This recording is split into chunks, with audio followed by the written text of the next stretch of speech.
নমস্কার বন্ধুরা।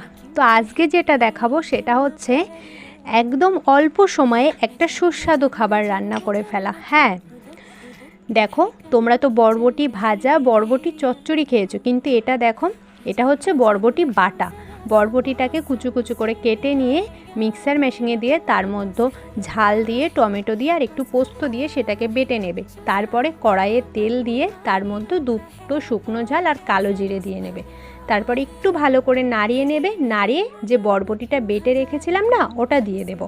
দেখো, এবার ভালো করে ওটাকে নাড়াবো একটু টাইম নিয়ে। তার মধ্যে দিয়ে দেবো নুন পরিমাণ মতো হলুদ দিয়ে দেব। দেখো, তারপরে আমি ওটাকে আবার একটু নাড়িয়ে নেব ভালো করে, যতক্ষণ না দেখো এই মাখা মাখা ভাবটা না আসে। মাখা মাখা ভাব না আসা পর্যন্ত নাড়িয়ে নেবে। নাড়িয়ে নেওয়ার পরে সব শেষে দেখো এই চিনি দিয়ে দিচ্ছি, পরিমাণ মতো চিনি দিয়ে হয়ে গেল একদম কমপ্লিট বরবটি বাটা।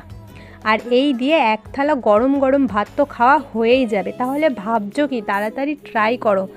একদম অল্প সময়ের মধ্যে তাড়াতাড়ি বানিয়ে ফেলার জন্য এটা একদম পারফেক্ট। তো চলো, টাটা।